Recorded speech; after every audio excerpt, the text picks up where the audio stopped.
Écran, console et manette. Les jeux vidéo et leurs compétitions n'ont cessé de croître ces dernières années. Et c'est en toute logique que le Stardeck accueille un tournoi FIFA 17 inter-entreprises organisé par l'eSport Club de Monaco. Après les matchs de poule, la première demi-finale oppose le CFM à la Sûreté publique.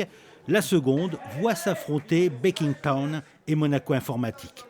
Bien que l'e-sport ne requiert pas d'entraînement musculaire particulier, il demande toutefois habileté et dextérité.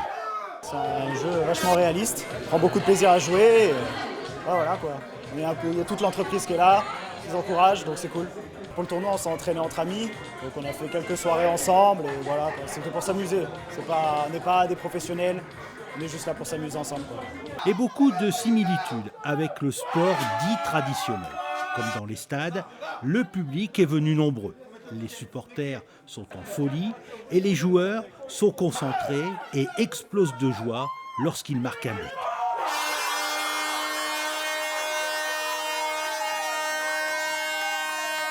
Aujourd'hui, les compétitions de jeux vidéo ont quitté les garages et les chambres des enfants pour devenir un phénomène de société, un sport même, prétendent ses pratiquants. Aujourd'hui, l'e-sport, en fait, ça caractérise les nouvelles sortes de sports qui sont basés sur la nouvelle technologie. Donc aujourd'hui, ça se fait de plus en plus en Asie.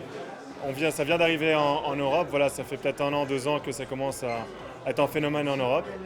Donc on peut considérer ça comme un sport à partir du moment où il y a un coach, il y a des séances de training et il y a un vrai mercato qui se fait aujourd'hui sur les clubs professionnels. Ouais. Et qu'est-ce qui fait que c'est en pleine expansion ? Tout d'abord, c'est que c'est médiatisé sur Internet. Donc aujourd'hui, le créneau 18-35 ans, tout le monde est sur Internet. Et donc tout le monde regarde en ligne les compétitions qui sont transmises sur Internet à travers le monde. Donc une personne en Asie pourrait très bien aujourd'hui regarder le tournoi FIFA qui se passe à Monaco. Le sport électronique s'est aussi professionnalisé. Certains joueurs sont rémunérés, sous contrat et encadrés dans des équipes possédant des managers et des coachs. On a une partie pro.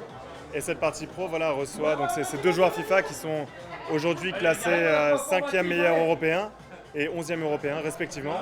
Et chacun tous les mois perçoit un salaire juste pour jouer aux jeux vidéo. Donc ils s'affrontent aujourd'hui contre les meilleurs clubs européens et parfois mondiaux sur des compétitions internationales où il y a des dotations financières très importantes. On comprend mieux alors pourquoi les grandes marques sportives portent un intérêt au sport électronique en sponsorisant les maillots des joueurs.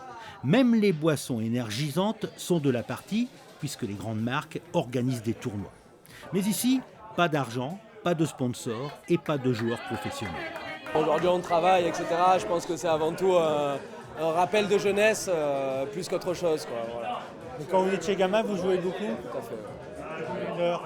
Je sais pas combien d'heures, mais pour tout vous avouer, je pense que j'ai eu la PlayStation 1 quand elle est sortie, je l'ai eu, la PlayStation 2 pareil, la 3 pareil, la 4 pareil, donc je vous avoue que je suis assez fan et puis le seul jeu que j'achète c'est FIFA, donc bon, on va essayer de faire les choses bien. Le soir, je joue 1 à 2 heures et le week-end, ça va faire à peu près 3 à 4 heures. On est en finale, on est en finale. La finale de ce tournoi inter-entreprise oppose le CFM1 de Suède à Monaco Informatique. Le match est serré, mais c'est finalement le CFM1 de Suède qui l'emporte et qui repartira avec des bons d'achat, le maillot de l'AS Monaco et des places pour le match de Ligue 1 Monaco-Saint-Etienne.